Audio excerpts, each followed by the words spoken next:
አንዳንድ ቀን በጣም ጭንቀት ውስጥ ተዋጡና ጸሎት እስኪጠፋባችሁ ድረስ እንባ ብቻ ይቀድማችሁና ታለቅሳላችሁ። አልቅሳችሁ መታችሁ በባዶ ሆዳችሁ አልቅሳችሁ ያደራችሁባት ሌሊት የለችም። ያ ሁሉ መከራ በማን አለፈ? ዛሬ በዚህ ጉባኤ ውስጥ ምን አስጨንቆሽ እንደመጣሽ መድኃኔዓለም ያውቃል። ጓደኛ ግን አያውቅም። ዛሬ በእንዴት ባለ ጭንቀት ውስጥ እንዴት ባለ መከራ ውስጥ እንዳላችሁ ሰው አያውቅም፣ ግን መድኃኔዓለም ያውቃል። በኑሮ ሸለቆ ውስጥ የደረሰልሽ እሱ ብቻ ነው። ስትቸገሪ የደረሰልሽ እሱ ብቻ ነው። በሐዘንህም ሰዓት መጥቶ እንባ የጠረገልህ እሱ ብቻ ነው። ማን ረዳህ? ማን አገዘህ እዚህ ለመድረስ? የማያልፉ የማይነጉ ምሽቶችን ከማን ጋር ነው ያሳለፍከው? እሱ ብቻ። በር ዘግታችሁ የምታለቅሱበትን መኝታችሁን በእንባ የምታረሱበትን ጭንቀት ከትከሻችሁ ላይ ያለው ያልወረደውን ያጎበጣችሁን ቀና ብላችሁ እንዳትሄዱ የከለከላችሁን ለረጅም ዓመታት በጫንቃችሁ ላይ ያለው ችግር ወደ እግዚአብሔር ቤት እየገሰገሳችሁ ነገር ግን ችግራችሁ ከራሳችሁ ላይ አልተራገፈላችሁ ከነ መከራችሁ ያላችሁ መከራችሁን በጥርሳችሁ ነክሳችሁ አንድ ቀን አለው እግዚአብሔር አንድ ቀን ይጎበኘኛል አንድ ቀን ያነሳኛል እያላችሁ በመጠባበቅ ውስጥ ያላችሁ ለጥያቄያችሁ መልስ ነውና እግዚአብሔር ዛሬ መልስ ይስጣችሁ። የምንማማርበት የትምህርታችን ርዕስ የምናደርገው የማርቆስ ወንጌል ምዕራፍ 6 ቁጥር 47 ላይ ያለውን መለኮታዊ ሐሳብ በማንሳት ይሆናል። ቃሉ እንዲህ ይላል፣ እርሱ ብቻውን ነበረ ይላል። እስቲ ከኔ ጋር በሉ፣ እርሱ በሉ፣ ብቻውን ነበረ። ማን ይመስላችኋል? ብቻውን ነበር የተባለለት ማን ይመስላችኋል? እስቲ መድኃኔዓለም በሉ። አይሰማም? መድኃኔዓለም በሉ፣ ኢየሱስ በሉ። እንዲህ ነው የሚለው፣ ኢየሱስም ብቻውን ነበረ ይላል። ምን ነበረ? ብቻውን። ይሄ ስም ተራ ስም አይደለም። ከኔ ጋር ናችሁ? ኢየሱስ የሚለው ስም መለኮትና ትስብእት ተዋህደው የተጠሩበት የሥጋዌ ስም ነው። ይሄ ስም ተራሮችን ያንቀጠቀጠ ስም ነው። ይሄ ስም የሲኦልን መሰረት ያናጋ ስም ነው። ይሄ ስም ባህርን እንደ ግንብ ያቆመ ስም ነው። ይሄ ስም ኃይለኛውን አስሮ ምርኮን የበዘበዘ ስም ነው። በዚህ ስም የኔና የናንተ ገዳይ፣ በዚህ ስም የኔና የናንተ ጠላት ዲያብሎስ የታሰረበት ስም ነው። ኢየሱስ ያንተን ስም ሰምቶ ሞት ይደንግጥ። እስቲ ሞት ይደንግጥ በሉ። መድኃኔዓለም በሉ። ያንተን ስም ሰምቶ ሞት ይደንግጥ፣ ቀላያት ይሰንጠቁ፣ አለማመን ይራቅ፣ ወንጀለኛ ይቸገር፣ ቁጣ ጸጥ ይበል፣ ቅናት ጥቅም ያግኝ። ከተከበረው ስሙ በላይ አማኑኤል ከሚለው ስም በላይ መድኃኔዓለም ከሚለው ስም በላይ ክርስቶስ ከሚለው ስም በላይ ኢየሱስ ከሚለው ስም በላይ ወርቅን የሚወዱ ይነቀሉ። ይሄ ስም ተራ ስም እንዳይመስላችሁ። ከኔ ጋር ናችሁ? ይሄ ስም ክብራችን ነው። ይሄ ስም ሞገሳችን ነው። ግርማ ሞገሳችን ነው። መድኃኔዓለም መታያችን ነው። መድኃኔዓለም መድመቂያችን ነው። መድኃኔዓለም ወገኖቼ፣ በሌሎች ቤት ኢየሱስ ይሰበካል፣ እኛ ቤት ደግሞ ይኖራል። ሌሎች የሚያወሩት ኢየሱስ አላቸው፣ እኛ ደግሞ የምንኖረው ኢየሱስ አለን። ክብር ለመድኃኔዓለም ይሁን። የምንኖረው በሌሎች ስፍራ ስትሄዱ የሚጠሩት ኢየሱስ አለ፣ እኛ ደግሞ የምንበላው ክርስቶስ አለን። ምን የምንለው? ሌሎች ይጠሩታል፣ እዚህ ቤት ግን ክርስቶስ ይበላል። የሕይወት ምግብ ነው። እዚህ ቤት ክርስቶስ ይጠጣል፣ የሕይወት መጠጥ ነው። እዚህ ቤት ክርስቶስ የሕይወት ልብስ ነው። ልብስ ዘኢታንመ ወክዳን ዘይተፈትለ፣ ያልተፈተለው ልብስ፣ የማይቀደደው ልብስ፣ የማያረጀው ልብስ ማን ነው ስሙ? አረግ አይሰማም። በዚህ ስም የሞት ኃይል ይሻርላችሁ። አሜን አትሉ? የልጅ ምርቃት ብለህ ነው አይደል? አመለጠ። በዚህ ስም የሞት ኃይል ይሻርላችሁ። በዚህ ስም መርዝ ያላቸው የጥፋት ኃይላት ሁሉ ይድከሙላችሁ። በዚህ ስም ኃይለኛው ሁሉ ይንበርከክላችሁ። ኃይለኛው የሚንበረከክበት ስም፣ ይሄንን ስም የያዘ ሰው፣ ይሄ ስም የጸና ግንብ ነው። ጠላትን ሳይታገል የሚጥለው አንበሳው ኢየሱስ፣ ሳይታገል የሚጠራው መድኃኔዓለም። ወገኖቼ፣ ከንፈር የሚነክሱባችሁ፣ ጊዜ ጠብቀው ሊገሏችሁ የሚፈልጉ፣ ጉድጓድ ምሰው የሚጠባበቁ ገለው አፈር ሊያለብሷችሁ የሚፈልጉ ክፉ ሰዎች መንደር ውስጥ አሉ። እናንተ የተሸፈናችሁ በከበረው በአማኑኤል ደም ነው። የክርስቶስ ደም ሸፍኖን ከጠላት ጠብቆናል። በደሙ የተሸፈናችሁ ብቻ፣ በመድኃኔዓለም ደም በከበረው ደሙ የተሸፈናችሁ ብቻ፣ ከጠላት የተከለላችሁ ብቻ ከፍ አድርጋችሁ እግዚአብሔርን አመስግኑ።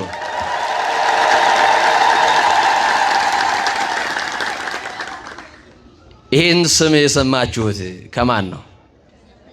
ይህን ስም ቀድሞ ኢየሱስ የሚለውን ስም የጠራው ማን? ንገሩኝ። ቅዱስ ገብርኤል ይህንን ስም ከሰማይ ይዞ መጣ አይደል? ለማን ነገራት? ለድንግል ማርያም። ገብርኤልስ ይህንን ስም ከየት አመጣው? ማን የሰጠው ስም ነው ከተባለ እግዚአብሔር አብ። ማን የጠራው? ፊልጵስዩስ መልእክት ምዕራፍ 2 ቁጥር 25 ላይ አንብቡ። አባቱ ከስም ሁሉ በላይ የሆነ ስም ሰጠው ይላል። መዳኛ የሆነ ስም፣ ማምለጫ የሆነ ስም፣ ከጠላት የምናመልጥበት ስም፣ የሞት መጋረጃ የተገደደበት ስም፣ የጥል ግድግዳ የፈረሰበት ስም። እረ የመድኃኔዓለም ልጆች ደስ ይበላችሁ። ይሄንን አባት ይሄንን ጌታ ይዘን አምልጠናል። ከኔ ጋራችሁ እንኳን ከዛቱብን ከወረወሩብን ያመለጥነው መድኃኔዓለምን ይዘን ነው። አሁንም ክብር ለስሙ ይሁን። የማርቆስ ወንጌል ምዕራፍ 6 በጣም የሚገርም ብዙ ታሪኮች አሉት። ምዕራፉ የሚጀምረው ከመጥምቁ ዮሐንስ ሰማዕትነት ከመቀበሉ ይጀምርና ዝቅ ብላችሁ ስታዩ የክብር ባለቤት መድኃኔዓለም በመንደር ውስጥ ሲያልፍ መንደራቸውን ለቀው የተከተሉት ብዙ ህዝቦች እንደነበሩት ይናገራል። ቤታችሁን ለቃችሁ ከሥራ መጥታችሁ ደክሟችሁ ደግሞ ቃሉን ለመስማት መድኃኔዓለምን ናፍቃችሁ የመጣችሁ ሰዎች እንዲሁ አትመለሱም። አማኑኤልን እየተከተሉ ሳያውቁት ብዙ ምዕራፍ ሄዱ። መንደራቸውን ለቀቁ። ሰፈራቸውን ተዉ። ምግብ አልበሉም፣ ውሃ አልጠጡም፣ ስንቅ አልያዙም። የማያስርበውን ጌታ እያዩት ረሃባቸው ጠፋላቸው። መድኃኔዓለምን ሲከተሉ ጥማታቸው ተቆረጠላቸው። ድካም ሁሉ ተወገደላቸው። የተከተሉት አማኑኤልን ነው። ማንን የተከተሉት? መድኃኔዓለምን። ዝም ብሎ እሱ ይሄዳል፣ ከደቀ መዛሙርቱ ጋር ይከተሉታል፣ ደግሞ ይለምኑታል። ጌታ ሆይ እባክህ ፍቀድልን፣ ቀሚስህን እንድንዳስስ፣ ልብስህን በእጆቻችን እንድንነካ ፍቀድልን እያሉት የታመሙ ሰዎች ለፈውሳቸው፣ ደግሞ ለቤታቸው በረከት ሲሉ የዘመመ ጎጆ ያላቸው በትዳራቸው ሰላም ያጡ ሰዎች፣ ትዳራቸው የደፈረሰባቸው፣ ንግዳቸው ኪሳራ ገጥሞት በተስፋ መቁረጥ ውስጥ የክርስቶስን መምጣት ብቻ ሰምተው ወደፊት እየተራመዱ የነበሩ ብቻ ጌታ ሆይ ቀሚስህን እንንካው እባክህ ፍቀድ እያሉት ይከተሉታል። ብዙ ምዕራፍ እንደሄዱ አወቀ። ቀኑ ግን መሸ። አንዳንዴ እንዲገጥማችኋል ወገኖቼ፣ የሰማችሁ ነው አይደል? ቀኑ ይመሻል፣ ቀኑ ይጨልምባችኋል። አንዳንዴ ዙሪያው ገደል ይሆንባችኋል። አንዳንድ ጊዜ የምታውቁት መንገድ ሁሉ ይጠፋችኋል። አንዳንድ ጊዜ የምትይዙት የምትጨብጡት ሁሉ ግራ ይገባችኋል። ቀኑ ግን መሸ። ቀኑ ሲጨልም ግን መድኃኔዓለም አብሯቸው ነበረ። እሱ ካለ በኑሮ በረሃ ውስጥ አንፈራም። ማን ካለ ወገኖቼ? ያለው አማኑኤል ነው። የምን ፍርሃት አለ? ጨለማ እኮ አለ፣ ግን ፍርሃት የለም። ፍርሃታቸው የተወገደላቸው አማኑኤል ከነሱ ጋር ነው። ጨለማን ያሳደደው ብርሃን፣ በሱ ዘንድ ጨለማ የሌለበት። በጣም የሚገርም እኮ ነው። ከዛ በኋላ እንደራባቸው አወቀ፣ አዘነላቸው ይላል። አማኑኤል ይዘንልን ወገኖች፣ አዘነላቸው። ብትበላ ባትበላ የሚያዝንልህ ሰው ዳቦ የሚገዛልን ወንድም አታገኝም። ወንድሜ እንጀራ አልበላውም እስቲ ምሳ ጋብዘኝ ብትለው በምሳ የጨከነብህን ማታ ሲፈልግ እናገኘው ድራፍት ይጋብዛል። ዳቦ ያልገዛልን ተርበ እንጀራ የከለከለክ ሰው የምትወርቅበትን አያችሁ፣ የምትጎዱበትን ነገር ዓለም እንደዚህ ናት። እና ክርስቶስ አዘነላቸውና ደቀ መዛሙርቱ እንጀራ ሲፈልጉ አላቸው። ጌታ ምን ፈልጉ? እንጀራ ፈልጉ አላቸው። ጌታ ሆይ በ200 ዲናር ለነዚህ የሚበቃ እንጀራ አለ? ለምን ገዝተን አንመጣም? ለነሱ የሚበቃ አይደለም።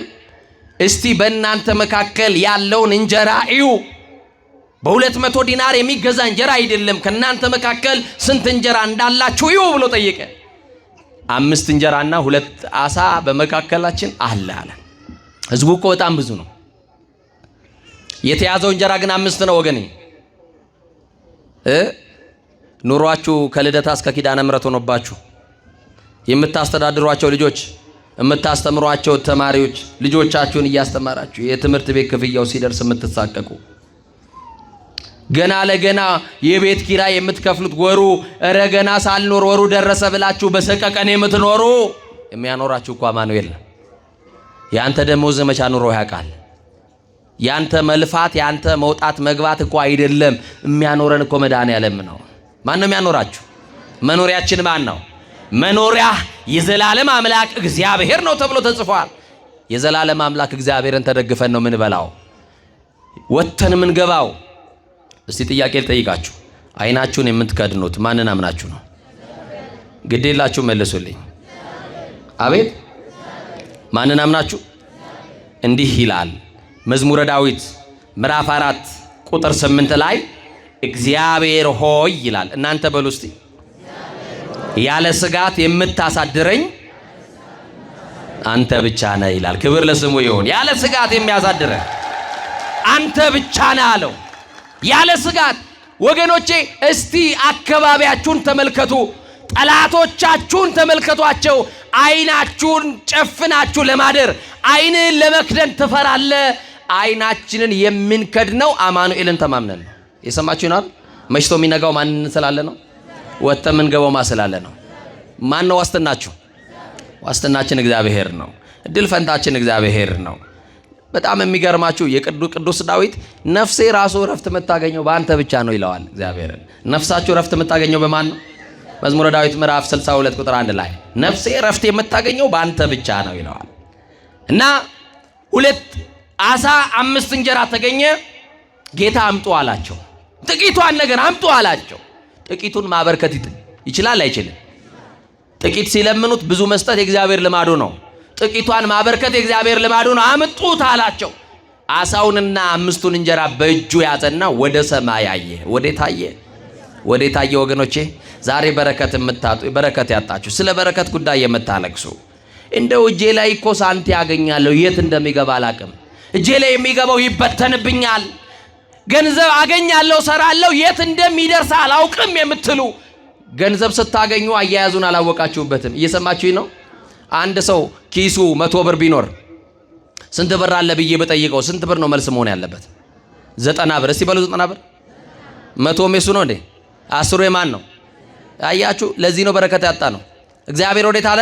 ወዴት አነሳ እጁን ክርስቶስ? ወደ ሰማይ። ወዴት? ወደ ሰማይ አነሳ።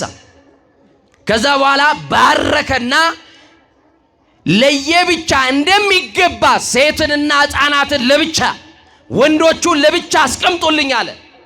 ሁሉንም በለምለክ መስክ አስቀመጣቸው። አደበላልቀው አላስቀመጣቸውም። ወንዶቹ ለብቻ፣ ሴቶቹና ሕፃናት ለብቻ።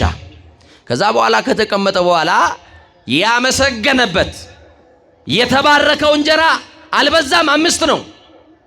ዓሣውም 2 ነው። ብቻ አዘዘ፣ ስጧቸው አለ።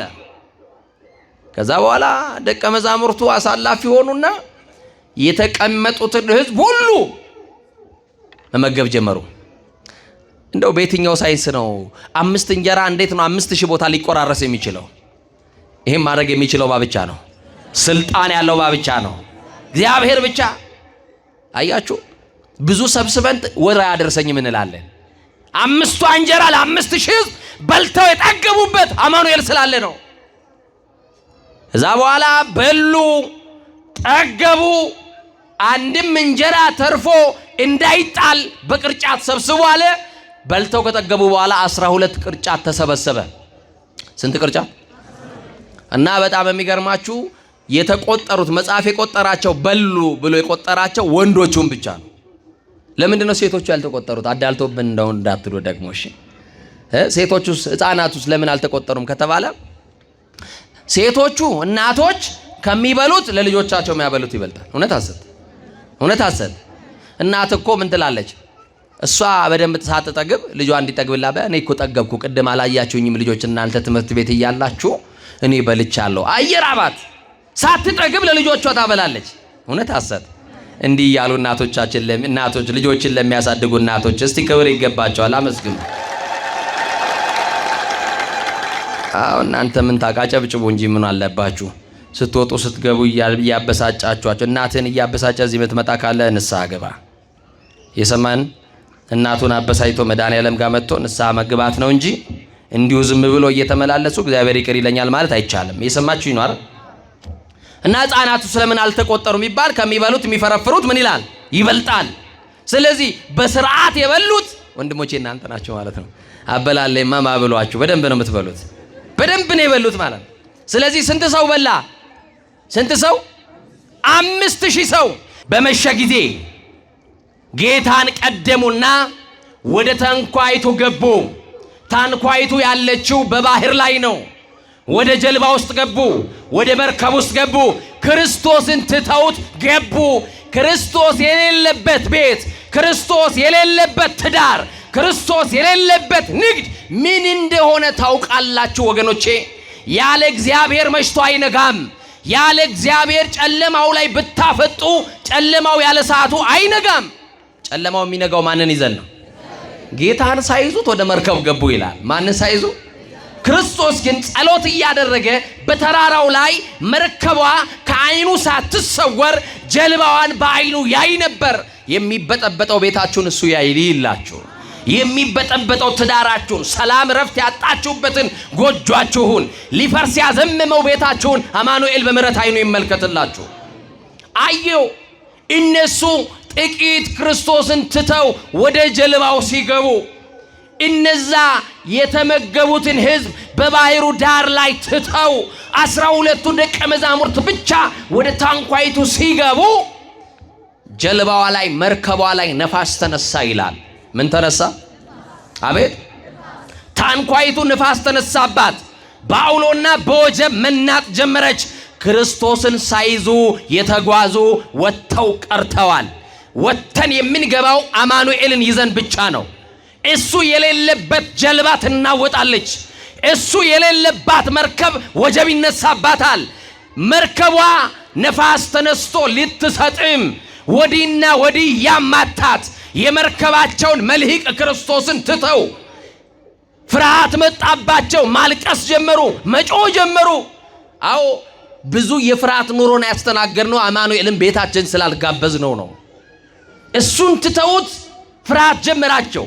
እሱን ትተውት ሞት ከበባቸው። በሞትና የሰማችሁኝ ነው፣ በመኖርና ባለመኖር መካከል አንድ ምዕራፍ ቀርቷቸው ከሞት ፊት ለፊት ተፋጠው መጮህ ጀመሩ። በቃ ያለን አማራጭ አንዳንድ ጊዜ እንጮሃለን። መርከቧ ልትሰጥም መናወጥ ጀመረች። በደቀ መዛሙርቱና በሞት መካከል አንድ ምዕራፍ ቀርቷል። ሁሉ በፍርሃት ተሞልተዋል። መጮህ ጀመሩ። ሞት የከበባት መርከብ ግን በጌታ እይታ ውስጥ ነበረች። በማን እይታ ውስጥ? አሁን ቤታችሁ በማን እንዲታይ ትፈልጋላችሁ? አቤት! በእግዚአብሔር። እና ማልቀስ ጀመሩ፣ መጮህ ጀመሩ። መርከቧ መናወጥ ጀመረች። ማዕበሉ እየጨመረ መጣ። መርከቢቱ በወጀብ ስትናወጥ ግን እርሱ ብቻውን በምድር ላይ ነበረ ተብሎ ተጻፈ። ማን ብቻ ነበረ? ማ ብቻ ነበረ? ንገሩኛ። በኑሮ ሸለቆ ውስጥ የደረሰልሽ እሱ ብቻ ነው። ስትቸገሪ የደረሰልሽ እሱ ብቻ ነው። ስትታመም አልጋን ጥፎ ያስታመመ እሱ ብቻ ነው። በሐዘንህም ሰዓት መጥቶ እንባ የጠረገልህ እሱ ብቻ ነው። ማን ረዳህ? ማን አገዘህ እዚህ ለመድረስ? የትኛው ቤተሰብ ነው? የትኛው ዘመድ ነው ከጎን የቆመልህ? የማያልፉ የማይነጉ ምሽቶችን ከማን ጋር ነው ያሳለፍከው? እሱ ብቻ። እስቲ አማኑኤል ብቻ ደግፏችሁ እዚህ የደረሳችሁ፣ መድኃኔዓለም ብቻ ጠብቆ እዚህ ያደረሳችሁ አመስግኑት። እሱ ብቻ፣ እሱ ብቻ። እስቲ እናንተ እሱ ብቻ እያላችሁ ግለጡልኝ። ብንታመም መድኃኒታችን፣ ኧረ አይሰማም። ብንቸገር ረዳታችን፣ ብንጨነቅ ሰላማችን፣ ብንታረዝ ልብሳችን፣ ብንጠማ መጠጣችን፣ ከጨለማ ማምለጫችን፣ ቀን ሲጨልም እሱ ብቻ፣ አማኑኤል ብቻ፣ መድኃኔዓለም ብቻ፣ ክርስቶስ ብቻ፣ ኢየሱስ ብቻ። ማንም አልደረሰልንም። ጠብቆ እዚህ ያደረሰን እሱ ብቻ። መርከብ ውስጥ እነሱ የለበትም፣ መርከቧ ትናወጣለች። እሱ ብቻውን በምድር ላይ ነበረ። ማ ብቻ? አቤት! በጣም የሚገርም እኮ ነው። መርከብ የተባለው ቤታችን ነው። መርከብ የተባለው ትዳራችን ነው። መርከብ የተባለው ንግዳችን ነው። እየነገዳችሁ ትርፍ አልባ የሆናችሁ፣ እየሰበሰባችሁ የሚበተንባችሁ፣ ቤታችሁ ሰላም ያጣችሁ፣ ትዳራችሁ ውስጥ ፍቅር ያጣችሁ፣ ቤታችሁ ሊፈርስ ጥቂት ቀርቶት ያዘመመባችሁ፣ ክስ ጀምራችሁ በፍርድ ቤት ላይ ያላችሁ፣ ላዘመመው ጎጆአችሁ እሱ ብቻ ነው መፍትያችሁ። ማን ብቻ ይግባ? ማ ብቻ ይግባ? ሴትየዋ ናት አሉ። አንድ ረዳት የላትም፣ ግን ልጅ አላት። ለስሙ ግን ወልዳለች። ልጆቿ ስራ ይዘው ጉልት ቸርችራ ከሰል ሸጣ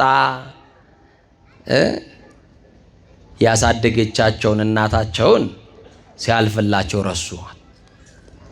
በደሳሳ ቤት ውስጥ እየኖሩ እኛ እናት ልጆች ደህና ናቸው ሲባል ምን ልጅ አለኝ? እየሰማሽ ነው? እኔ ምን ልጅ አለኝ? ዘመድም ወገንም ልጅም አባትም እህትም ወንድምም የኔ ሁሉ ነገር መድኃኔዓለም ብቻ ነው። እስቲ መድኃኔዓለም ብቻ በሉ። ምን ልጅ አለኝ? እና አንድ ቀን የእኚህ እናት ቤት በላያቸው ላይ ክረምት መጣና ሊወድቅባቸው ደረሰ። በሰፈር ውስጥ ያሉ ጥቂት መንፈሳዊ ክርስቲያን ልጆች ሲያልፉ ሲያገድሙ ቤተ ክርስቲያን ደርሰው ሲመለሱ የእኚህን እናት ቤት የሚያዩና የሚያዝኑ በላያቸው ላይ ሳይወድቅ ማድረግ ብንችል ቤት ብንሰራላቸው፣ እኛ ተማሪዎች ነን አቅም የለንም ብለው በእንጨት ድጋፍ አደረጉና ሊወድቅ የነበረውን ጎጆ ያዘመመውን ጎጆ ደገፉላቸው። አማኑኤል ይደግፈን። ደገፉ። ከዛ በኋላ ባዘመመው ሁለት እንጨት ደግፎ በያዘው ቤት ውስጥ እኛ እናት ግን የሚኖሩት ኑሮ የቤተ መንግስት ኑሮ ነው። የምን ኑሮ አልኳችሁ? አንድ ሰው የአበባ ምንጣፍ ላይ ተኝቶ የማያገኘውን እንቅልፍ እኚህ እናት በሰላም ይተኛሉ። በጣም የሚገርማችሁ መኖሪያዋ ማን ቢሆን ነው? አረ መመልሱልኝ። አማኑኤል ቢሆን እና አንድ ቀን ከሴትየዋ ቤት አጠገብ በዚህ ጋም በጣም የሚያምር ቪላ ቤት አለ። በዚህኛውም ጎን ጋር እጅግ በጣም የሚያምር ቪላ ቤት አለ። የዚህኛውም ቤት ሀብት ባለጸጋው ሰው የሚጸልየው እንደው የኔም ቤት ውበት እኮ የደበቀው የዚች ቡትቶ ሴትዮ እንደው እግዚአብሔር እንደው የሆነ ነገር አድርጎልኝ እንደው ጠቅልዬ ወደ ራሴ ባስገባኝ ሴትዮ እንደው መች ነው የሚሞቱት እያለ ይጸልያል። ያኛውም እንደዛ። ከሌለን የሚፈልገናል እንዴ? ንገሩኝ እንጂ። በነገራችን ላይ ድሃ አይሰማም አይደመጥም። ታውቃላችሁ? የሌለው ሰው እውነት ተናግሮ ይደመጣል? እውነት ቢያወራ እንኳን አይሰማም። ባለጠጎች ፊት ለፊት የተሰበሰቡ ሰዎችን እዩዋቸው፣ ታዘቧቸው እስቲ። ባለጠጋው እየዋሸ እውነት ተብሎ ይነገርለታል አይደል? አቤት ሲወደስ የማያስቅ ነገር ተነግሮ ሲስቁለት አይታችሁ ታውቃላችሁ? በቃ ላለው ሰው ነው ሰው የሚስቀው። ለሌለውማ ማን ያዳምጦት? ህመሙን ማን ሰምቶት? ችግሩን ማን አዳምጦት? የውስጡን ብሶት ቁጭ ብዬ ላውራ ቢል የኔ ቢጤውማ አይሰማውም። እና ይገርማቸዋል። እኚህን እናት ጎረቤት በዚህ ይጠላታል፣ በዚህም ያለ ጎረቤት ይጠላታል። የሚወዳት አማኑኤል ግን ያኖራታል። ማን ያኖራታል? በዚህም ጠላት አለብህ፣ በዚህም ጠላት አለብህ። በዚህ ጉድጓድ ተቆፍሯል፣ በዚህ መረብ አለ፣ በዚህ መርዝ ተበጥብጧል፣ በዚህ የሆነ ሴራ አለ። በአራት አቅጣጫ ጠላት ቆሞ የሞት ድግስ ይደግስላል። ግን የሚያኖርህ አማኑኤል ነው። ሁል ጊዜ በር ላይ ጠብቀው ይፈልገዋል፣ ግን ያስመልጣል አማኑኤል። ይሰማችሁ ይናል። እንዲህ ያረገ በጠላት ዘንድ የተቆረጠውን ዘመናችንን እየቀጠለ የሚያኖረን፣ ሊገሉን የሚፈልጉ የሚያቀዱ ሰዎች እየሞቱ የሚያሳድዱ ሰዎች እየተዋረዱ፣ እኛ ያለነው አማኑኤል ላይ ስለተጣበቅን ብቻ ነው። የተደገፍነው መድኃኔዓለምን ነው። ስልጣናችሁን የተደገፋችሁ ልቀቁት። ገንዘባችሁን የተደገፋችሁ ተውት። መደገፍስ አማኑኤልን አንተሰ ምስካዬ አንተ ብሎ ምስካዬ። አዎ መጠጊያ የሚሆን ጌታ መጠጊያ ነው አይደል? መጠጊያ። እና እኚህ እናት ምን ሆኑ መሰላችሁ? አንድ ቀን መሽቶ ሲነጋ የቤታቸው ጣራ ወይንም ደግሞ ቆርቆሮ ከእርጅና ብዛት የተነሳ የተበሳሳ ነውና ተኝተው ቀና ሲሉ ሲነጋ በዛ በተበሳሳው እንትን ውስጥ ጨረር ይገባል፣ የፀሐይ ብርሃን። የኔ ጌታ ሞቴን በሚፈልጉ ጠላት መካከል ከበ በሰላም አሳደርከኝ ይላሉ። ቅዱስ ዳዊት እንዲህ ይላል፣ በተከበበ ከተማ የሚያስደንቅ ምሕረቱን በእኔ የገለጠ እግዚአብሔር ይመስገን ይላል። ማን ይመስገን? እና በጠላት ተከብቤ ነጋልኝ። ጌታ ሆይ አልሞትኩም። ሞቴን የሚፈልጉ አሉ፣ ውርደቴን የሚፈልጉ አሉ። አንተ ግን አኖርከኝ፣ እድሜ ጨመርክልኝ። ተመስገና ደግሞ ላመስግንሃ ምን እላለሁ አላማረርህም ይሉና በራቸውን አይደለም መስኮታቸውን ይከፍታሉ። ምናቸውን? ግዴላችሁም ነገሩ ምናቸውን? መስኮታቸውን ከፈት ያደረጉና ወደ ምስራቅ ወደ ፀሐይ መውጫ ወደዛ ይመለከቱና የኔ ጌታ ልጅ የለኝ የወላድ መካን፣ መጋቤ አንተ፣ ጠያቂ አንተ፣ ዘመዴ አንተ፣ ልብሴ አንተ፣ ጉርሴ አንተ፣ ሁሉ ነገር የሆንከው አንተ ደግሞ አነጋህልኝ፣ ተመስገን። ደግሞ ማንንም ጠይቆ ቁርስ ያበላኛል? አንተነ መጋቤና የጣዋት ቁርሴን አደራ ይሉታል መድኃኒዓለም። ከዛ በኋላ በሩን መስኮቱን ይዘጉና በሩን ክፍት ሲያደርጉ ልክ በሩ እንደተከፈተ በራቸው ላይ የሆነ ሰው ይመጣል። እማዬ ሁል ቀን ጠይቆታለሁ ብዬ እያሰብኩኝ አልሞላል ብሎኝ ዛሬ እንደው እግዚአብሔር ፈቃዱ ሆነና ልጠይቆት እቺን እስቲ ለጠዋት ቁርስ ይበሏት ይመርቁኝ ይላቸውና ይወጣል። በመስኮት ይጠይቁና በበር ይቀበላሉ። ቤት ጠይቀው በቤት ጠይቀው በትንሿ መስኮት የለመኑት ጌታ በትልቁ በር በረከት ያስገባላቸዋል። እና ምን ይላሉ? አይ የኔ መጋቢ፣ አይ ቸሩ መድኃኒዓለም ተመስገን፣ ፊቴን እንኳን ሳልታጠብ ቁርሴን አዘጋጀልኝ የኔ ጌታ ይሉና ፊታቸውን ታጥበው ጸሎታቸውን ጨርሰው አመስግነው የመጣላቸውን በረከት ይበላሉ። ጎረቤታቸው ደግሞ የማያኖሩ ናቸው ብያቸዋለሁ። እዛ ቤት ደግሞ ስትገቡ የማያስበላ በሽታ አለ። እንኳን ጮማውን ሊቆርጡ ጠጅ ሊጨልጡ ሽሮም አታስበላ በሽታ አለ። ስንመቀኝ እኮ ሳንበላው ልንሞት ነው አይደል? ለሰው ጉድጓድ ስንምስ በምቀኝነት በተንኮል በክፋት ዘመናችን እያለቀ ነው። እና ይገርማቸዋል። እኚህ እናት ቤቱ አያዋቸው አይቀቡም፣ ግን የወዙ ናቸው። አያችሁ ማን ስላላቸው? ማን ስላላቸው? እግዚአብሔር ስላላቸው። እና ሁል ጊዜ ግራ ይገባቸዋል። ወጥተው አይለምኑም፣ ወጥተው አይሰሩም፣ ግን ይበላሉ፣ ይጠጣሉ። እኚህ ሴትዮ ቆይ ከየት አምጥተው ነው ይሞታሉ ብለን ስንጠብቅ ጭራሽ እያበቡ፣ ጭራሽ እየፈኩ፣ ጭራሽ እያማረባቸው። ነገሩ ምንድነው? ሚስጥሩ ምንድነው ካላችሁ እሱ ብቻ። ማን ብቻ? ማ ብቻ? የሚያኖራቸው ማ ብቻ? ጠያቂ የለም፣ ልጅ የለም፣ ማ ብቻ? መድኃኒዓለም ብቻ። ከበቂ በላይ ነው አይደለም? እና አንድ ቀን በመስኮት የምትጸልየውን ጸሎት ትሰማና ቆይ እቺን ሴትዮ ላሳፍራት፣ በቃ በመስኮት እየጠየቀች በበር እየተቀበለች ነውና ይሄንን ነገር አዋርዳታለሁ አለች። እሺ አሉና ወዴት ሄዱ? እኚህ እናት በር ላይ ተደበቀች። መሽቶ ነጋ፣ መስኮቱ ተከፈተ። እማዬ እጃቸውን ዘርግተው ወደ ሰማይ መጸለይ ጀመሩ። ጌታዬ ዛሬም ነጋልኝ፣ እድሜ ተቀጠለልኝ ሳይገባኝ የኔ ጌታ አመሰግናለሁ መድኃኒዓለም፣ ቸሩ መድኃኒዓለም ክብር ላንተ ይሁን መድኃኒዓለም እያሉ ያመሰግኑትና በልማን ዘመድ አለኝ የቀን ውሎዬን የተለመደውን ቁርሴን ምሳዬን በላምጣ ይሉታል። ማንን? መድኃኒዓለምን። እና ከዛ በኋላ እንዲህ ሲሉት የጠየቁትን ጥያቄ ሰምታ ነበርና ጎረቤትየው ከቤቷ የሞላ ነገር ነው በፔስታል አምጥታ በሯ ላይ ድብቅ አረገችና ጉዷል ያለች። በሩ ጸሎቱ አለቀ፣ መስኮቱ ተዘጋና ምኑ ተከፈተ? በሩ ሲከፈት በር ላይ የሆነ የተቋጠረ በረከት በሆነ ላስቲክ አለ። መድኃኒዓለም አለች። እስከ ዛሬ ሰው ልከ ነበር የምታመጣው፣ ዛሬ ብለህ አንተ አመጣህ ማለት ነው። እስከ ዛሬ በሆነ ሰው ላይ ነበር ምልክልኝ፣ የሆነች እናት፣ የሆነ ወጣት፣ የሆነ ሽማግሌ፣ የሆነ ሰው ብቻ እየላክ ነበር እስከ ዛሬ ድረስ ምትመግበኝ። እንዴት ብትወደኝ ነው በሬ ላይ ደግሞ አምጥተህ የጠየቅኩትን ጥያቄ አስቀምጠህልኝ የሄድክ? እረ የናዝሬቱ ተስፋ የመድኃኒዓለም፣ እረ የድንግል ማርያም ልጅ ምስጋና ይድረስ፣ ሌላ ምሰጥ አንዳች ነገር የለኝ ብለው መሬት ላይ የነበረውን በረከት አፈፍ አድርገው ሲያቅፉ ማተደብቆ እያየር ነገሩኛ ጎረቤት፣ አንቺ ጉደኛ ደግሞ መድኃኔዓለም ሰጠኝ ልቺን ልትይ ነው? እኔ ነኝ ያስቀመጥኩት አስቀምጪው አለች። አራራራ መድኃኔዓለምን አውቀዋለሁ። እስቲ አውቀዋለሁ በሉ። አታውቁትም? አልደረሰላችሁም? አልመገባችሁም? የሚበላ የሚላስ የጠፋበት የረሃብ ታሪክ ቤታችን ገብቶ ያለፈልን እሱን ይዘን ነው። አንድ ቀን ስሙን ይቸግሮን ሽልንግም እኮ ይቸግራል። እውነት አይደል ወገኖቼ? አው ፓራሴታሞል መግዣ፣ የራስ ምታት ኪኒን መግዣ ያችን እንኳን ሰዎች ነፍገዋችሁ አይከለክለኝም ብላችሁ የምታምሩት ወዳጅ ጋር ሄዳችሁ ብድር ስትጠይቁት ፊት ነስቷችሁ አልቀሳችሁ መታችሁ በባዶ ሆዳችሁ አልቀሳችሁ ያደራችሁባት ሌሊት የለችም?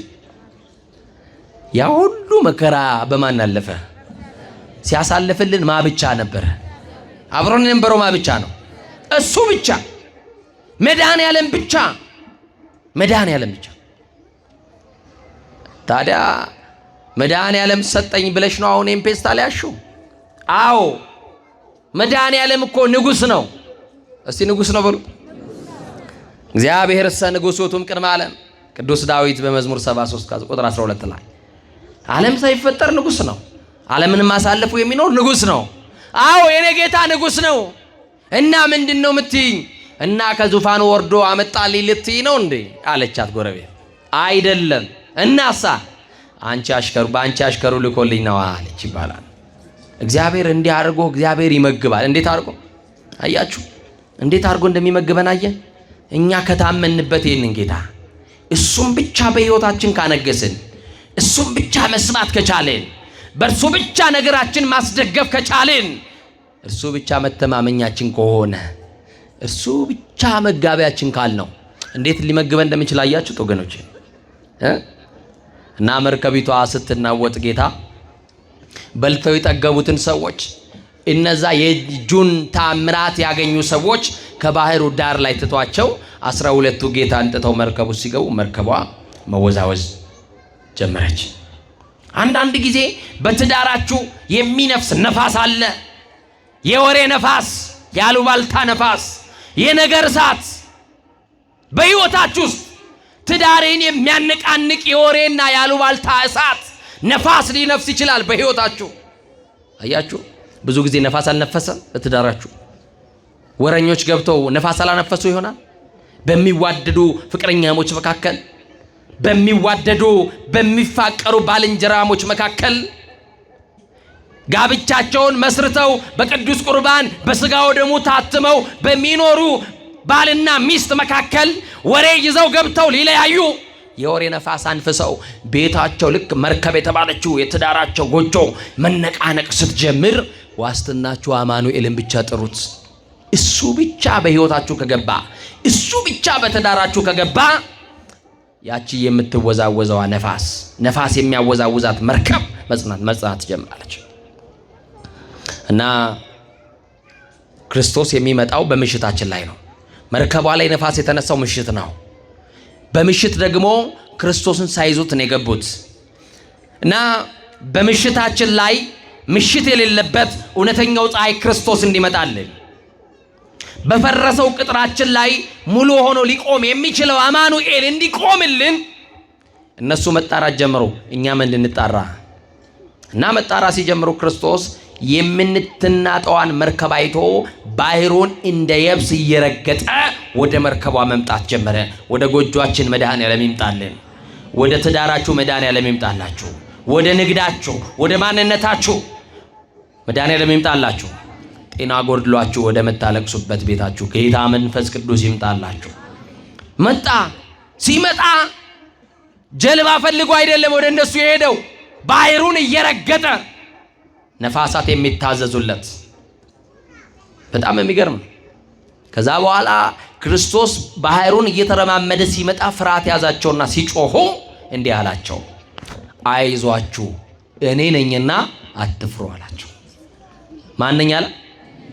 ፍርሃታቸው የሚጠፋው አማኑኤል ከነሱ ጋር መሆኑን ሲያውቁ ነው። ይሄ ሁሉ ፍርሃት የከበባቸው ክርስቶስን ሳይዙ መርከብ ውስጥ ስለገቡ ነው። እና አይዟችሁ ብሏቸው ዝም አላላቸውም። ባህሩንም መገሰጽ ሲችል ወገሰጾሙ ለነፋሳት ነፋሳቱን ሁሉ መገሰጽ የሚቻለው ወደ መርከቢቱ ገባ ይላል። ነፋስ ወደሚያወዛውዛት መርከብ ውስጥ ልትሰጥም ልትሰበር ወደ ቀረበችው መርከብ ውስጥ ገባ ይላል። ኑሯችሁ አደጋ ላይ ካለ ይህንን ጌታ ገባ በሉት። ቤታችሁ ውስጥ ያለው ነገር እንዲስተካከልላችሁ ቤተ ዘመድ ገብቶ ሽማግሌ ገብቶ ያልተስተካከለው ነገራችሁ ላይ መድኃኔዓለም ደግሞ አንተ ገባ በሉት። መርከቧ እንደዛ እየተናወጠች ጌታ ገባ። እሱ ሲገባ የምትናወጠው መርከብ ጸጥ አለች። ምን አለች? መርከቧ ጸጥ አለች። ፍርሃት ሁሉ ተወገደላቸው። መድኃኔዓለም ያደረገላቸውን እንዴት ካለ ፍርሃት ውስጥ እንዳዳናቸው እንዴት ካለ ጭንቀት ውስጥ እንዳወጣቸው ተመለከቱ። የማርቆስ ወንጌል በዚሁ ምዕራፍ ላይ የመጨረሻውን ስታነቡ መርከቢቷን ወደ ወደብ ካደረሰ በኋላ የመርከቢቷ ወደባቸው ወይም ደግሞ መልሕቃቸው ክርስቶስ ወደሚደርሱበት ቦታ ካደረሳቸው በኋላ ጸሐፊው እንዲህ ብሎ ይጨርሳል። የዳሰሱት ሁሉ ዳኑ ብሎ ይጨርሳል። እስቲ በሉ የዳሰሱት ሁሉ በሉ ምን አሉ? የዳሰሱት ሁሉ ምን አሉ? ቀሚስህን እንድንነካው ፍቀድልን እያሉ ቅድም 5 እንጀራና 2 ዓሣ በልተው ወደ ቤት አልተመለሱም። የኛ ጌታ እንጀራ ብቻ አብልቶ ወደ ቤት አይሸኝም። ውሃ ብቻ አጠጥቶ አይደለም ወደ ቤት የሚሸኘው እግዚአብሔር። የወጡበትን ዓላማ ያውቃል። ለምን ጉዳይ እንደተከተሉት ያውቃል። ዛሬ በዚህ ጉባኤ ውስጥ ምን አስጨንቆሽ እንደመጣሽ መድኃኔዓለም ያውቃል። ጓደኛ ግን አያውቅም። ዛሬ በእንዴት ባለ ጭንቀት ውስጥ እንዴት ባለ መከራ ውስጥ እንዳላችሁ ሰው አያውቅም፣ ግን መድኃኔዓለም ያውቃል። እውነት ሐሰት? እውነት ሐሰት? ከሰው የምንደብቀው ምስጢር አለ። ሰው እንዳይሰማብን የምንፈልገው ማውራት የምንፈልገው ከሱና ከሱ ብቻ እና አንዳንድ ቀን በጣም ጭንቀት ውስጥ ተዋጡና ሌሊቱ አልነጋ ይለላችሁና በጣም በሌሊት ከስከሳችሁ መድኃኔዓለም ጋር ትመጣላችሁ። እግራችሁ እየተብረከረከ ጸሎት እስኪጠፋባችሁ ድረስ እንባ ብቻ ይቀድማችሁና ታለቅሳላችሁ። ከዛ በኋላ ስትነሱ የማታውቁት ነገር ሰላም ይከባችኋል። ጭንቀቱ ሁሉ ይለቃችኋል። ከብዷችሁ የነበረ ነገር ሁሉ ይለቃችኋል። ምንድነው ካልክ አጠገብ የነበረው እሱ ብቻ ነው። ማ ብቻ? የሚረዳህም አማኑኤል ብቻ ነው። ብትነግሯቸው ማን ይረዳቸዋል? ማን ይሰማል? ቸገረኝ ብትለው አይሰማህም፣ አይረዳህም። ችግርን ለሰው ብታካፍል ይኸው ለሌሎች መልሶ ይነግርብሃል እንጂ ምንም መፍትሄ የለም። መፍትሄው አማኑኤልና አማኑኤል ብቻ ነው። ለካ ዝም ብለው በልተው አልተመለሱም። ቀሚሱን እንዲዳሰሱት ፈልገው ፈቅደው ጌታን ሲለምኑ የነበሩ ሰዎች ሁሉ እንዲዳሰሱት ፈቅዶላቸው የዳሰሱት ሁሉ ምን አሉ? እስቲ ዛሬ መድኃኔዓለምን መዳሰስ የምትፈልጉ ንገሩኝ እስቲ ከፍ አድርጉና። መዳሰስ ትፈልጋላችሁ? ቀሚሱ መዳሰስ ትፈልጋላችሁ? እውነታችሁን ነው? እሺ እንዳታወርዱት እጃችሁን። መዳሰስ እንፈልጋለን ብላችኋል። እንዴት ነው ምንዳሰሰው ነው? መዳሰስ ትፈልጉ? ምን ነው ፈራችሁን? እጃችሁ እንደዚህ ትፈልጋላችሁ? እጃችሁ ደግሞ ሲያምር እስቲ ከፍ አድርጉት። ይሄን አመዳፋሽ የሆነውን እጃችሁን መድኃኔዓለም ይባርክላችሁ። ትፈልጋላችሁ አይደል? እንዴት ትዳስሱታላችሁ መስላችሁ? እቺ ቤተክርስቲያን አካለ ክርስቶስ ናት። የሰማችሁ ነው? የክርስቶስ ምንድነች? አካል። ክርስቶስ ራስ የሆነላት ቤተክርስቲያን ናት። ስትመጡ እንዲሁ አትመለሱ። ይሄንን የክርስቶስ አካል የሆነችን ቤተክርስቲያን በእጃችሁ እየዳሰሳችሁ ህመም የሚሰማችሁ ቦታ፣ ውጋት የሚሰማችሁ ቦታ፣ ጭንቀት የሚሰማችሁ አካል ላይ ወይ ደግሞ የደማ ያልዳነ ቁስል ካለ ያንን ቦታ ክርስቶስን ቀሚሱ ነው ዳሰው። እቺ ቤተክርስቲያን የክርስቶስ አካል ናት። በከበረ ደሙ የተመሰረተች በደሙ ፈሳሽነት የተመሰረተች ናት። የክርስቶስ ደም የፈሰሰባት ደሙ የነጠበባት ቤት ናት። ስለዚህ ቤተክርስቲያን ግንቦቿን ቅጥሮቿን በእጃችሁ ስዳስሱ የማንን ቀሚስ እንደዳሰሳችሁ አምናችሁ ዳስሱ። ንገሩኛ። የክርስቶስን ደግሞ የዳሰሱት ሁሉ ምን አሉ ተብሏል? ዛሬ በዚህ ጉባኤ ውስጥ ሁሉ የምትታመሙ የምትጨነቁ በህመም ውስጥ ያላችሁ ፔንኪለር የሰለቻችሁ መድኃኒት የሰለቻችሁ ማስታገሻ የሰለቻችሁ የሁሉ ባለቤት የሁሉ መድኃኒት የሁሉ መፍትሄ ጭንቀታችሁን ሁሉ የሚያስወግደው የድንግል ማርያም ልጅ መድኃኔዓለም እሱን ዳሳችሁታል። በእምነት ያስወግድላችሁ ጭንቀታችሁን። መከራችሁን ከህይወታችሁ ሁሉ ያርቅላችሁ። የምትተክዙበትን የምትጨነቁበትን ለብቻችሁ የምትብሰለሰሉበትን ጭንቀት ሁሉ ከመንገዳችሁ ላይ ያስወግድላችሁ። አልወጣውም ያላችሁትን ነገር ሁሉ በዚህ ዘመን መድኃኔ ዓለምን ይዛችሁ እንድትወጡ መድኃኔ ዓለምን ይዛችሁ ወደ ከፍታ እንድትሄዱ እሱ ይርዳችሁ። ማንን ይዘን ወገኖቼ? እሱ ብቻውን ነበር አይደለም? ከዛሬ በኋላ ዘመድ የለኝም እንዳትሉ፣ ከዛሬ በኋላ ጓደኛ የለኝም እንዳትሉ፣ ከዛሬ በኋላ ሰው የለኝም እንዳትሉ፣ ከዛሬ በኋላ በቃ አፍቃሪ የለኝም ወዳጅ የለኝም እንዳትሉ። እሱ ብቻ በቂያችን ነው። እውነት ሐሰት? እሱ ብቻ በቂያችን ነው። እውነት ሐሰት? ለኑሯችን በቂ ብቻ ሳይሆን ከበቂ በላይ ነው። ክብርና ምስጋና ለመድኃኔዓለም ይሁን። ከበቂ በላይ ነው። የተወደዳችሁ የልዑል እግዚአብሔር ቤተሰቦች በዚህ በተወደደ ጉባኤ ውስጥ ያላችሁ ዘውትር መጥታችሁ የመድኃኔዓለምን ቃል የምትሰሙ ትላንትና አዳማ ላይ በነበረኝ ጉባኤ 30 ምዕመናን እጃቸውን አውጥተው ንስሐ መግባት እንፈልጋለን አሉኝ። የማገለግለው ክርስቶስ ምስክር ይሁን። ለማጋነን አይደለም። በዋሽ አማኑኤል ያውቀዋል። የሰማችሁኝ ነው። በአዳማ አቡነ ገብረ መንፈስ ቅዱስ ቤተክርስቲያን ይኸው ሚዲያ አለ። 30 ሰዎች በአጀንዳ ላይ ተመዝግበዋል። ስንት ሰዎች? እኔና እናንተ ለመታየት አይደለም የመጣ ነው። እስቲ የመዳን ቀን ዛሬ ነው በሉኝ። ያው መቼ ነው? አሁን በሉኛ። ስለዚህ ከዚህ ግቢ ውስጥ ቀሚሱ እንዳሳችሁ መውጣት የምትፈልጉ ሰዎች የንስሐ አባት ብቻ የሌላችሁ እጃችሁን ከፍ አድርጉልኝ። እግዚአብሔር ይመስገን። ክብሩን ማን ይውሰድ? ከፍ አድርጉ፣ አውጡ ወደ ላይ። እንደዚህ ላይ ከወንጌል እያዩ ነው። አባቶቻችን እያያችሁ ነው። ከፍ እጃችሁን ወደ ሰማይ። እኔ ሕፃናትን አይጨምርም። እናንተ ቆይ ከፍ አድርጉ። አዋቂዎቹ እነሱ ምን አለባችሁ? ቆይ እስቲ ከፍ እንደው በማርያም እኔ ቁመቴ ረጅም ስለሆነ ብዙ አላያችሁ። ከፍ አድርጉት እጃችሁን። አሁን ቢቆጠር በጣም ብዙ ሰው ነው። አልቆጠርኩኝም፣ ግን የቤት ስራ ሰጥቼ ወደ ስብከተ ወንጌል ልልካቸው ነው። ላይ ከወንጌል መቼም እንደምትወጡት እርግጠኛ ነኝ። የሰማችሁኝ ነው። እጃችሁን ያወጣችሁ ዛሬ ከጉባኤው በኋላ ካልሆነም ደግሞ መምህራችን ስብከተ ወንጌሉ በሚቀጥሯችሁ ሰዓት ትመዘገባላችሁ። ከዛ በኋላ በደብሩ ያሉ አባቶች ንስሐ አባት ትከፋፈላላችሁ። ከዛ በኋላ ሰማችሁኝ፣ ከኔ ጋር አንድ ቀን እንገናኛለን። የት አትሉ? እዚሁ ግቢ ባለ የሰንበት ትምህርት ቤት አዳራሽ። የሰማችሁኝ ነው። የንስሐ ትምህርት አባቶቻችሁ ንስሐ አባት የተሰጧችሁ ባሉበት አንድ ቀን ቆሜ እናንተን አገለግላለሁ በፈቃደኝነት። በዚህ ዓመት መጨረሻ ነጭ ለብሳችሁ የኢየሱስ ክርስቶስ ቅዱስ ሥጋውን ክቡር ደሙን ትቀበላላችሁ፣ ፍሬ ታፈራላችሁ። አመስግኑ እግዚአብሔር። እንዲህ ሆነን ሙሽራውን ብንጠብቀው አይሻለንም? ነጭ ለብሰን ብንጠብቀው አይሻለንም? ሥጋውን በልተን ብንጠብቀው አይሻለንም? ደሙን ጠጥተን ብንጠብቀው አይሻለንም? የቀማነውን መልሰን ብንጠብቀው አይሻለንም? የበደልነውን ክሰን ብንጠብቀው አይሻለንም? ይቅር ተባብለን ብንመጣ አይሻለንም? ግብተ ይመጽእ ከመሰራቂ ሌባ በድንገት እንደሚመጣ ክርስቶስ ይመጣል። እነግራችኋለሁ፣ ይመጣል። አማኑኤል የተነገረን ድንገት ተብሎ ነው። ወገኔ አያዋጣም፣ ዓለም አታዋጣህም። አሁን ያለህባት ዓለም እረፍት አልሆነችም፣ ሰላም አልሰጠችም። ተዋትና ወደ አማኑኤልና የያስካት የተደገፍካት ዓለም አታጽናናህም። ስታለቅስ አብራ የምታለቅስ ዓለም የለችም። ተዋትና ና ወደ መድኃኔዓለም። እረፍት ያለው መድኃኔዓለም ጋር ነው። ና ወደ ድንግል ማርያም፣ ወደ እናትህ ወደ እቅፏና ና ወደ አማኑኤል፣ ወደ ቅዱሳኑ ህብረት ና። በቃ የተለወጠ ክርስቲያን ማለት ይሄ ነው። እናንተ እጃችሁን ያወጣችሁ ብቻ ሳይሆን ደግሞ ሌላም ያላወጣችሁት ደግሞ ሌላ ንስሐ የሚገቡትን ጨምራችሁ በዚህ ዓመት ውስጥ ቢቻል በዚህ ወር ውስጥ የሰማችሁ ነው አይደል? እናንተ በምትመርጧት አንዷ ቀን ላይ እናንተ እጅ ካወጣችሁ ንስሐ ለመግባት ከአባቶቻችሁ ጋር ከተቀጣጠራችሁት ጋራ እኔ እገናኛለሁ። ከዛ በኋላ የንስሐ መንገዳችሁን አንድ ብላችሁ ትጀምራላችሁ።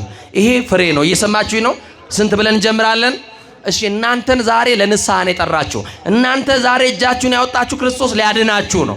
ዛሬ ሊፈውሳችሁ ወዷችሁ ነው የጠራው። ዛሬ ከዓለም ጋር ያላችሁ ሰንሰለቱ ተቆርጦላችሁ ከዓለም ጋር የነበራችሁ ውል ሁሉ ስምምነት ፈርሶላችሁ የጥል ግድግዳ መጋረጃው ከክርስቶስ ኅብረት ጋር አልደምር ያለ ክርስቶስን አላሳይ ብሎ የሸፈነ መጋረጃ ተገልጧል። አማኑኤልን አግኝታችሁታል። ከዛሬ በኋላ ኑሯችን ከሱና ከሱ ጋር ብቻ ይሆናል። አማኑኤልን ይዘን ወደፊት እንራመዳለን። ኑሯችን ደግሞ በሱ ይስተካከላል። አመስግኑት ከፍ አድርጋችሁ እግዚአብሔር። እሱን ይዘን እንቀጥላለን። ማንን ይዘን? ስለዚህ አደራችሁን በመጨረሻ መታችሁ በአጀንዳ ላይ መታችሁ ክቡር ላይ ከወንጌል መምህር ፍሬው አሉ ይመዘግባሉ። ሌሎች አባቶች ስብከተ ወንጌሎች አሉ ትመዘገባላችሁ። ቀጠሮ በሚሰጧችሁ ሰዓት እነሱ ይደውላሉ፣ እኔ እመጣለሁ። እየሰማችሁን አይደል? ከዛ የንስሐ ትምህርት አንድ ቀን እናስተምራለን። ደግሞ የመጨረሻው ጊዜ ደግሞ ነጩን ለብሳችሁ አብረን ማን ቢፈቅድ ማን ቢረዳን እግዚአብሔር ከረዳን እናንተ ነጭ ለብሳችሁ እኛም ነጭ ለብሰን አብረን ክርስቶስ ሥጋውና ደሙን በልተን ሰማያዊ አቤት አቤት አቤት አስቡት። በልበ ሕሊናችሁ አስቡት። ትዳር ይዛችሁ ልጅ ወልዳችሁ ለቅዱስ ቁርባን ያልመጣችሁ አስቡበት። ትዳር ይዛችሁ ያላችሁ 4-5 ልጆች ወልዳችሁ ለቁርባን ያልበቃችሁ እያስቸገራችሁ ያላችሁት ወንዶቹ ከሆናችሁ ተስተካከሉ። እየሰማችሁ ነው አይደል? እንዲህ አድርገን መንግስቱ እንድንወርስ ሥላሴ ይርዳን። ከፍ አድርጋችሁ በማይቋረጥ ምስጋና ለሥላሴ ልዩ ሶስት አብ ወልድ መንፈስ ቅዱስ ምስጋና ይድረሰው። በንስሐ የጠራን ወደ ቤቱ የሰበሰበን እሱ ነው። አማኑኤል ከስብራታችን የጠገነን ልጆቹ ያደረገን ጠፍተን የፈለገን ከተቅበዘበዝንበት ከዓለም የጠራን አማኑኤል ክብር ለስሙ ይሁን። መድኃኔ ዓለም ክብር ለስሙ ይሁን። ኢየሱስ ክርስቶስ ክብር ለስሙ ይሁን። አልፋና ኦሜጋ ለሆነው ለስሙ ለዘላለማዊ ስሙ ለሚመለከው ለክርስቶስ ለሚመሰገነው ለክርስቶስ የማይቋረጥ ምስጋና ለእናቱ ለድንግል ማርያም ክብር ይሁንላት። ለቅዱሳን ሁሉ ክብር ይሁንላቸው። አመስግኑ እግዚአብሔርን።